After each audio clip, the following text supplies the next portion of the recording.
하나님의 말씀은 디모데후서 4장 9절에서 18절 말씀입니다. 디모데후서 4장 9절에서 18절의 말씀을 우리 한 절씩 교독에 내려갑니다. 제가 먼저 9절을 먼저 봉독하겠습니다. 너는 어서 속히 내게로 오라.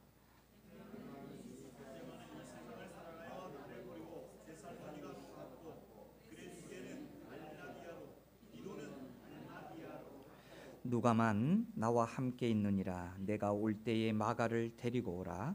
그가 나의 일에 유익하니라.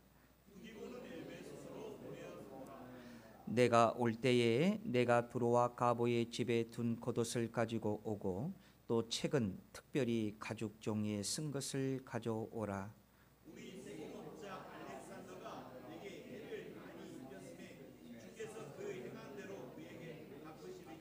너도 그를 주의하라. 그가 우리 말을 심히 대적하였느니라.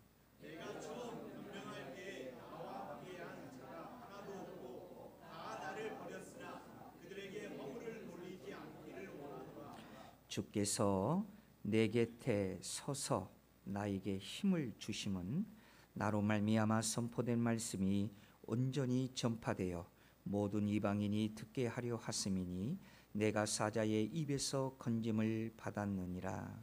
주께서 나를 모든 악한 일에서 건져주시고 또 그의 천국에 들어가도록 원하시리니 그에게 영광이 세세토록 있을지어다.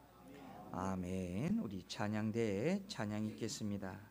아멘. 우리 하나님께 영광의 박수 올려드립니다. 자, 우리 시간에도 우리 대성교회 가족 되신 것을 감사합니다. 우리 이렇게 인사하겠습니다. 우리 대성교회 가족 되신 것을 감사합니다. 자, 우리 유튜브로 예배하는 우리 성도님들도 인사합니다. 자, 오늘 말씀의 제목은 주께서 내 곁에 서서 나에게 힘을 주심은 라는 제목을 가지고 함께 은혜를 나누고자 합니다. 며칠 전에 큰 비가 와서 참 여러 가지로 어려움에 처한 우리 국민들이 참 많이 있는데 이젠 연이어서 무더운 날씨 때문에 우리 많은 분들이 지치고 또 힘들어 합니다. 그런데 우리가 이러한 날씨 때문에 어떠한 자연 재해 때문에 우리의 삶을 힘들고 지치게 하는 것보다도 훨씬 우리의 인생을 살다 보면 이것보다도 더 지치고 힘들 때가 참 많이 있습니다.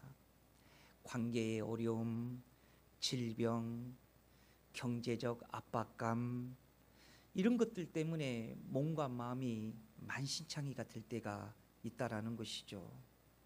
그러다가 어느 순간 나만 홀로 서 있는 것 같은 그런 애로움 속에 정말 나는 혼자인가 보다 이런 생각이 나를 지배할 때가 있습니다. 여러분, 이럴 때 내 곁에 아무도 없는 것 같은 그런 생각을 경험할 때가 있어요. 친구도 떠나고 가족도 마저 나를 이해하지 못하는 그런 기분이 들 때가 있습니다. 자, 여러분, 이럴 때 우리를 일으켜 세워주는 힘을 우리는 어디서 찾을 수 있을까요? 오늘 본문은 우리에게 이렇게 말씀하고 있습니다. 주께서 내 곁에 서서 나에게 힘을 주심은. 사랑하는 여러분, 혹시 뭔가에 지치고 또 여러 가지 압박이나 스트레스에 있는 우리 오늘 성도들이 있다면 오늘 말씀을 통해서 오늘 힘을 찾으시기를 주의 이름으로 축원드립니다. 자, 이 힘을 어디서 찾을 수 있을까요? 첫 번째로 우리는 본문을 통해서 이것에서 힘을 찾을 수 있습니다. 그것은 사명을 알면 하나님이 힘을 주십니다. 여러분, 사명을 알면 하나님이 힘을 주신다라는 이 말씀은요, 우리가 믿음 안에서 아주 매우 중요한 진리가 담겨져 있습니다. 여러분, 사명을 깨달으면 삶의 방향이 분명해져요.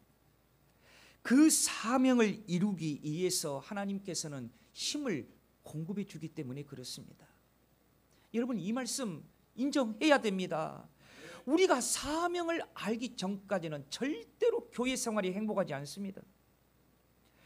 우리가 이 사명을 알기 전까지는 절대로 우리 믿음 생활이 절대로 행복하지 않습니다.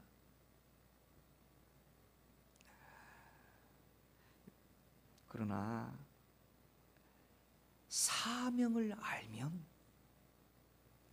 뭔가 달라집니다. 그 달라지는 것을 우리는 어떻게 깨닫느냐? 하나님이 우리에게 힘을 공급해 주시는구나.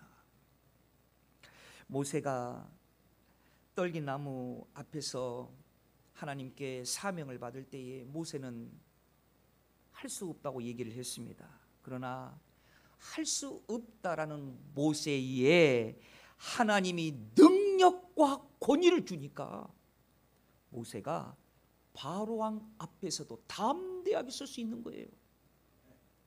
여러분, 에레미야가 하나님께서 에레미야에게 사명을 주니까 에레미야가 뭐라고 하나님께 얘기를 합니까? 하나님, 나는 아이예요. 나는 말할 줄도 몰라요. 이렇게 얘기하니까 하나님께서 에레미야의 입에 말씀을 주셨습니다. 그 말씀으로 통하여 놀라운 역사가 일어나는 거죠. 우리 사랑하는 대성교회 성도 여러분, 다시 한번 이 질문에 귀 기울여 보십시오. 우리를 일으켜 세우는 힘은 어디서 오는 것일까요? 바로 우리 하나님께서 우리에게 사명을 주실 때에 그 사명을 알 때, 우리가 그 사명을 알고 그 사명을 감당할 때에 하나님께서 거기에 맞는 필요한 지혜와 힘을 하나님께서는 공급해 주신다는 사실입니다. 우리가 사명을 알고 나가면은요, 하나님은 절대로 우리를 홀로 두지 않아요. 자, 오늘 본문에 사도 바울 좀 보십시오. 사도 바울이 로마 감옥에 갇혀서 그의 사랑하는 믿음의 아들 디모데에게 두 번째 서신을 보내면서 자신의 근황을 알립니다. 그런데 바울의 지금 근황을 들어보면 누가 들어도 참 서글픈 소식이었어요. 로마 감옥에서 재판을 받을 때에 바울은 얼마나 서글픈지 이렇게 고백을 합니다. 오늘 성경 16절을 보십시오. 16절에 보니까 바울이 어떻게 고백을 합니까? 내가 처음 변명할 때에 나와 함께 한 자가 하나도 없고 다 나를 버렸으나 그랬어요. 그러니까 바울은 로마의 차가운 감옥에서 모든 사람들이 자기 자신을 버려서 자기 자신은 애롭게 되었다고 자기의 처신을 지금 얘기하고 있는 것입니다. 그런데 여러분, 분명한 것은요, 바울은 혼자가 아니었습니다. 예수님은 바울을 버리지 아니하셨습니다. 히브리서 13장 5절 하반절의 말씀처럼 내가 결코 너희를 버리지 아니하고 너희를 떠나지 아니하리라 하셨느니라. 바로 이 말씀처럼 바울은 모든 사람들이 자기를 버렸다고 했지만 예수님은 바울을 여전히 붙잡고 계신 거예요. 가장 연약할 때에 우리 주님은 가장 가까이 계시는 분이 우리 예수님이십니다. 그래서 바울이 깨달아요. 어떻게 깨달습니까? 17절 서두를 한번 보십시오. 바울이 깨달은 고백을 이렇게 얘기합니다. 오늘 말씀의 제목이에요. 주께서 내 곁에 서서 나에게 힘을 주심은. 아멘. 여러분, 여기서 힘을 주었다라는 말은 어떤 말이냐면 안에서부터 강하게 하다라는 의미입니다. 그러니까 주님은 단지 문제를 없애주는 것뿐만 아니라 그 문제 속에서 그 문제를 이겨낼 힘을 주시는 분이 우리 하나님이십니다. 그래서 이사야 40장 29절에서 이사야가 이렇게 고백한 것을 여러분 한번 들어보십시오. 뭐라고 이사야가 고백을 합니까? 피곤한 자에게는 능력을 주시며 무능한 자에게는 힘을 더하시나니. 하나님은요, 그 문제를 이길 힘을 주시는 거예요. 그래서 이 힘을 받을 이유를 사도 바울이 이렇게 고백을 하는 거예요. 여러분 17절 말씀을 계속 보십시오. 나로 말미암아 선포된 말씀이 뭐라고 그랬습니까? 온전히 전파되어 모든 이방인이 듣게 하려 하심이니. 여러분, 우리 이 말씀 놓치지 말기로 해요. 우리 하나님이 우리에게 주시는 힘은 단순히 나를 편하게 만들기 위한 힘의 공급이 아니에요. 하나님이 우리에게 힘을 주시는 것은 하나님의 뜻을 이루기 위함의 힘입니다. 그러므로 여러분, 우리의 삶 속에 모든 회복과 강건함은 결국은 하나님의 복음을 나타나기 위함이라는 사실을 우리는 기억해야 된다라는 것이죠. 우리가 분명히 알아야 할 것은 사명을 깨닫기 전에는 세상이 재밌어요. 그리고 그것이 편해요. 결국은 여러 가지 두려움이 있으면 그것에 지배를 받아요. 그것은 사명을 받기 전의 모습이에요. 그러나 사명을 아는 순간 하나님의 능력이 우리를 붙잡습니다. 그래서 바울이 빌립보서 4장 13절에서 뭐라고 얘기를 합니까? 내게 능력 주시는 자 안에서 내가 모든 것을 할 수 있느니라. 이 말씀은요, 사명을 감당하는 힘은 환경에서 오는 것이 아니라 하나님 자신으로부터 온다는 말씀이에요. 그리고 우리의 삶은요, 동시에 하나님의 작품이다라는 사실을 밝히고 있는 말씀이에요. 여러분, 에베소서 2장 10절의 말씀을 우리가 이렇게 말씀을 함께 우리 한번 합독합니다. 우리는 그가 만드신 바라 그리스도 예수 안에서 선한 일을 위하여 지으심을 받은 자니 이 일은 하나님이 전에 예비하사 우리로 그 가운데서 행하게 하려 하심이니라. 그러니까 우리는 우연의 사람이 아니라는 거죠. 우연의 산물이 아니라 하나님의 계획 안에서 창조된 걸작 중의 걸작이라는 것입니다. 따라서 여러분, 우리의 정체성 목적은 세상이 아닌 하나님의 안에서 발견되어야 우리는 행복하는 거예요. 여러분, 사명의 목적을 아는 사람은 환경에 흔들리지 않습니다. 삶의 우선순위가 명확하고 불편한 것에도 불명확한 것에도 자유로움을 느끼는 것이 사명을 아는 것이에요. 그래서 우리가 사명을 붙잡고 살면 이 땅의 고난을 넘어 하나님의 나라를 바라보면서 우리는 흔들리지 아니하고 살아간다는 겁니다. 그러면 여러분, 우리의 사명이 무엇입니까? 우리의 사명은 전도입니다.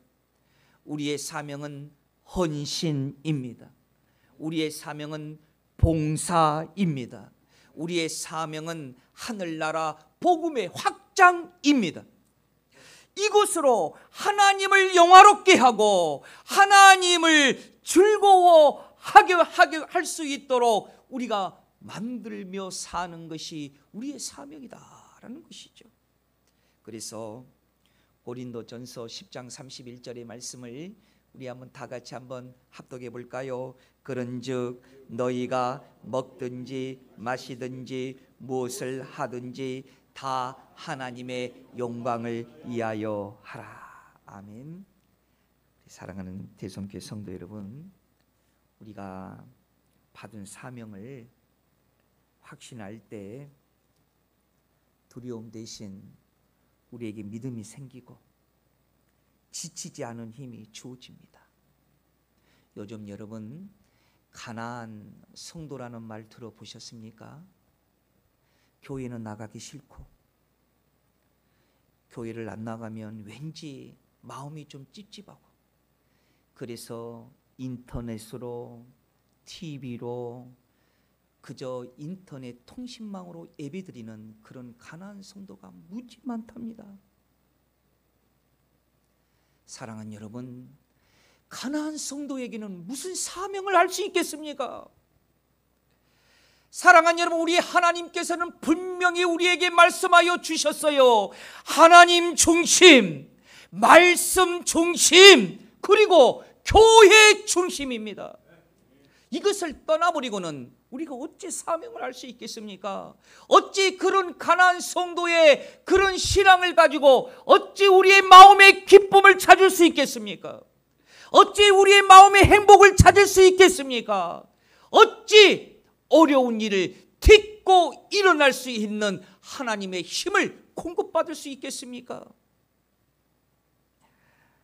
사명을 알면 하나님은 힘을 주십니다. 사랑하는 여러분, 숨지 마십시오. 하나님 앞에서는 숨는 것이 아닙니다. 하나님께서 선악과를 먹지 말라고 하는 아담과 하와에게 여러분 그렇게 당부했지만 아담과 하와는 선악과를 먹고 말았어요. 그리고 나서 하나님이 아담을 부를 때에 아담과 하와는 뭘 했습니까? 숨는 일이었어요. 사랑하는 여러분, 하나님 앞에 숨는 자는 행복하지 않습니다.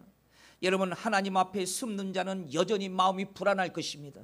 하나님 앞에 숨는 자는 여전히 그 마음에 기쁨이 없어요. 행복하지 않아요. 어떠한 사람이 하나님 앞에 우리가 축복을 받으며 마음의 평안과 기쁨을 가지고 삽니까? 하나님 앞에 내 모습을 보이는 것입니다. 여러분, 그것이 사명입니다. 사명은 나를 하나님 앞에 보이는 거예요. 하나님, 내가 여기 있어요. 하나님, 내가 여기 있어요. 내가 하나님 앞에 보이는 것이 사명입니다. 사명을 알면 어떻게 된다고요? 하나님이 힘을 주신다. 두 번째로는요, 주님의 뜻을 이루게 해달라고 하는 기도는 하나님이 힘을 주십니다. 그것이 때로는 나에게 있는 불편한 관계에 사람이 있다고 한다 할지라도 주님의 뜻을 이루게 해달라고 하는 기도는 하나님이 힘을 주십니다. 여러분, 사실 그렇잖아요. 우리에게는 참 피하고 싶은 사람들이 있어요. 없는 사람들 없을 거예요. 이유 없이 불편한 사람이 있어요. 나를 힘들게 하는 사람, 심지어는 나에게 상처를 주었던 사람, 그런 사람들이 있어요. 이런 사람들을 생각하고 이런 생각을 만날 때마다 우리는 본능적으로 그 사람들과 멀어지고 싶습니다. 그것은 누구나 다 가지고 있는 본능일 것입니다. 그런데 성경은 이러한 관계 속에서도 하나님의 뜻이 이루어진다고 말씀하고 있습니다. 여러분, 바울도 인간관계를 회복해야 할 사람이 있음을 오늘 본문에서 밝히고 있어요. 오늘 11절 말씀을 한번 보십시오. 11절에 뭐라고 합니까? 누가만 나와 함께 있느니라. 내가 올 때에 마가를 데리고 오라. 그가 나의 일에 유익하니라. 누가는요, 의사예요. 그러니까 바울의 주치 역할을 한 것 같아요. 또 바울의 편지를 여러 교회에 전달하며 또 바울의 전도 여행에 함께 참여했던 사람이 바로 누가이기도 했어요.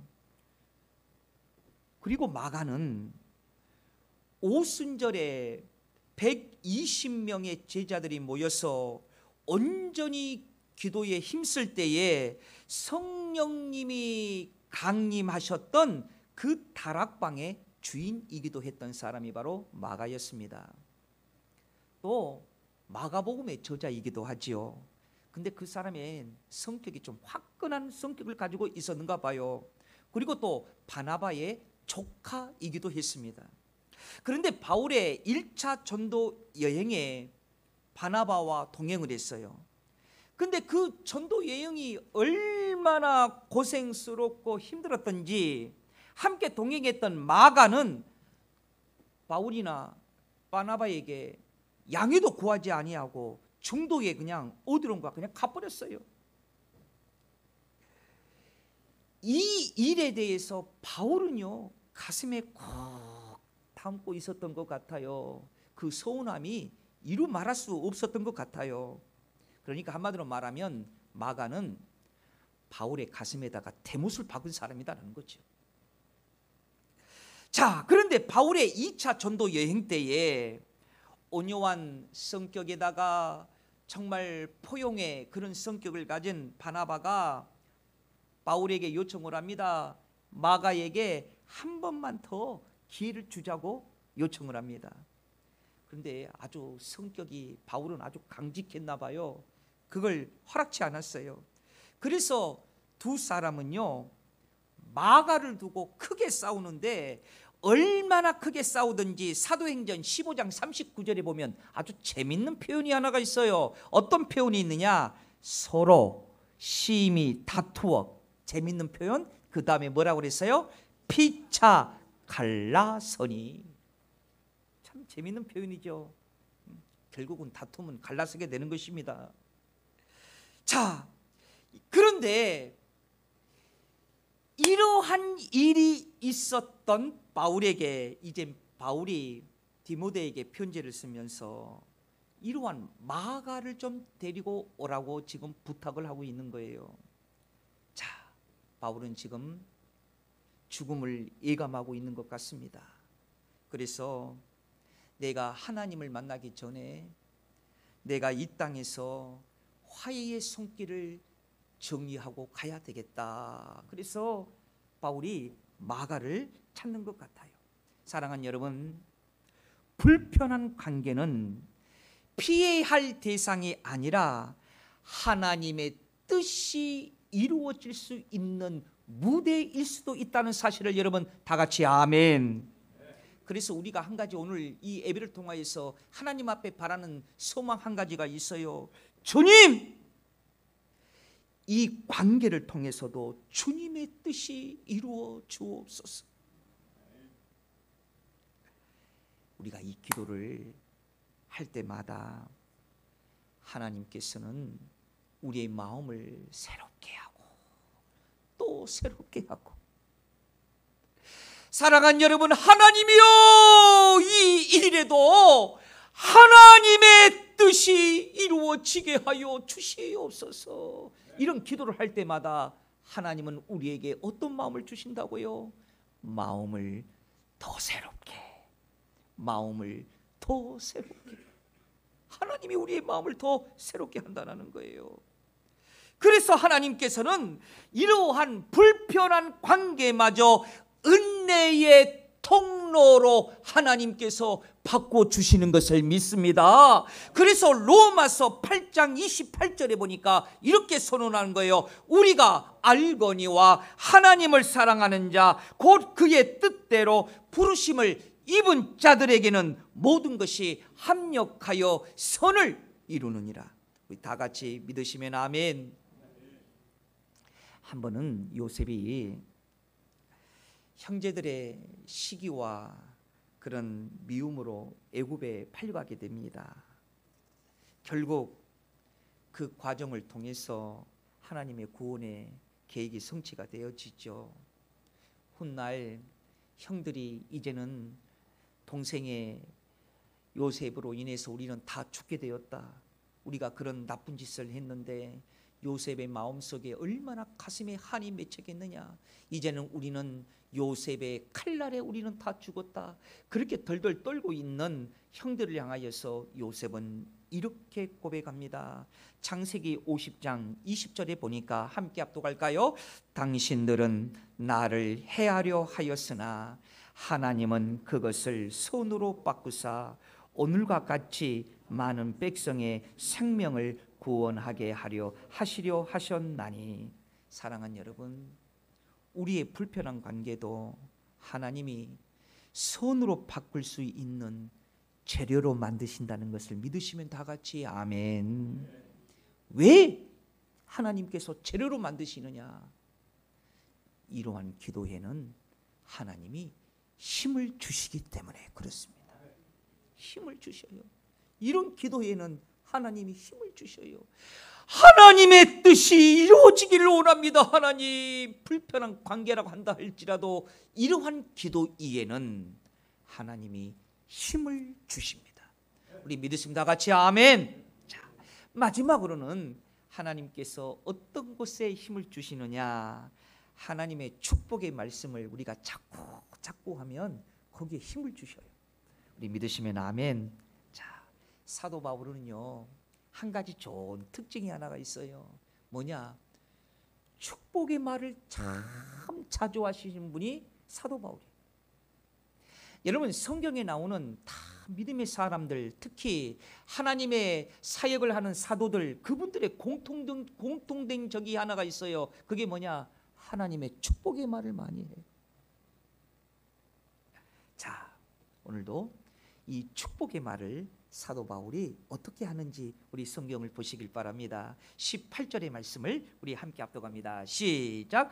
주께서 나를 모든 악한 일에서 건져내시고 또 그의 천국에 들어가도록 구원하시리니 그에게 영광이 세세 무궁토록 있을지어다. 아멘. 얼마나 축복의 말씀을 합니까? 자, 그리고요, 이 축복의 말씀에 하이라이트가 있어요. 그 22절의 말씀을 여러분 놓치지 마시기 바랍니다. 22절 시작. 나는 주께서 내 심령 함께 하시기를 바라노니 은혜가 어쩐다고요? 너희와 함께 있을지어다. 여러분, 이 부분 놓치지 말아 주세요. 여러분, 바울은 편지의 마지막 종결 부분에서 디모데의 개인의 축복에서 너희라는 디모데가 속한 교회로 확장하며 축복의 말씀을 하고 있다는 거예요. 여러분, 이것이 바로 복음입니다. 사랑하는 여러분, 복음을 받아들고 내가 예수 믿으면 나 때문에 우리의 가정이 복을 받고, 우리의 가정이 복을 받으니 우리 가문이 복을 받고, 우리 가문이 복을 받으니 이 나라와 이 민족이 복을 받는 것이에요. 그것이 바로 확장된 하나님의 복음의 축복의 말씀인 것입니다. 이거 얼마나 좋습니까?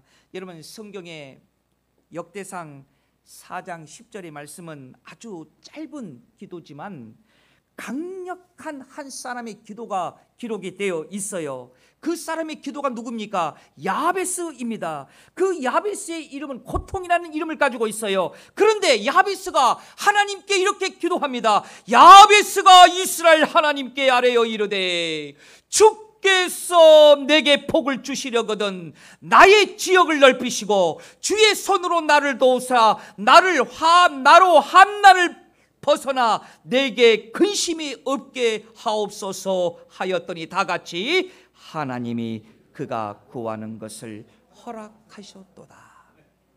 하나님이 그의 기도를 들으시고 응답하셨는데 그 기도가 어떤 기도냐? 확장된 기도입니다. 점점 넓어지는 기도입니다. 이것에 하나님은 응답해 주셨다라는 겁니다. 사랑하는 여러분, 우리가 축복을 구하는 이유가 여기에 있지 않습니까? 우리가 하나님의 뜻을 행할 수 있기 위함이에요. 그래서 하나님의 뜻을 행하기 위해서는 모든 좋은 것을 나에게 공급해 주옵소서. 이러한 기도가 우리에게는 필요하지 않습니까? 그래서 여러분, 축복의 말을 자주 하십시다. 우리 교회는 하나님의 축복이 확대되는 교회입니다. 여러분의 가정은 하나님의 축복이 확대되는 가정입니다. 여러분의 자녀는 하나님의 축복이 확대되는 자녀입니다. 이런 말을 우리가 주 안에서 자주 하면 하나님이 축복해 주신다는 거예요. 힘을 주신다는 거예요. 여러분, 이것은 무엇으로만 이루어집니까? 오직 예수 그리스도의 이름으로 이루어지는 것입니다. 여러분, 우리의 신앙의 중심에는 예수의 이름이 있어요. 예수의 이름 속에 그분의 권세와 그분의 능력과 예수의 이름으로 다 나타내는 것입니다. 그래서 베드로와 요한이 성전 미문에 안전뱅이에게 단순한 동정을 준 것이 아니에요. 무엇을 주었습니까? 나사렛 예수 그리스도의 이름으로 일어나 걸으라, 이 말씀을 주었어요. 그렇기 때문에 여러분, 우리는 우리의 교회, 우리의 가정, 우리의 자녀, 더 나아가 이 나라와 이 민족이 예수 그리스도의 이름으로 축복이 확대되는 것을 꿈꾸시기를 우리 주의 이름으로 축원드립니다. 자, 여러분, 말씀을 결론을 맺을까요? 우리는 무엇으로 힘을 얻습니까? 사명을 알면 하나님이 힘을 주십니다. 우리가 무엇으로 힘을 얻습니까? 주님을 뜻을 이루게 해달라고 기도하면 힘을 얻습니다. 우리가 무엇으로 힘을 얻습니까? 하나님의 축복의 말씀을 자주 하면 힘을 얻습니다. 여러분, 요한복음 16장 24절의 말씀을 우리 함께 합독합니다. 시작. 지금까지는 너희가 내 이름으로 아무것도 구하지 아니하였으나 구하라, 그리하면 받으리니 너희 기쁨이 충만하리라. 믿으시면 다 같이 아멘. 기도합니다. 은혜로우신 아버지 하나님, 우리가 어디서 힘을 얻습니까? 살아계신 하나님으로부터 힘을 얻습니다. 주여, 사명을 알게 하옵소서. 주님의 뜻을 이루어지게 해달라는 기도가 멈추지 않게 하옵소서. 하나님의 예수 그리스도의 이름으로 선포하는 축복의 말을 주여 잃어버리지 않게 하옵소서. 여기에서 하나님이 우리에게 힘을 주실 줄 믿습니다. 이러한 힘을 공급받아 이 땅에서 승리하는 우리 모든 믿음의 성도들이 되게 하여 주옵소서. 거룩하신 예수님 이름으로 기도드리옵나이다. 아멘. 찬송가 425장입니다.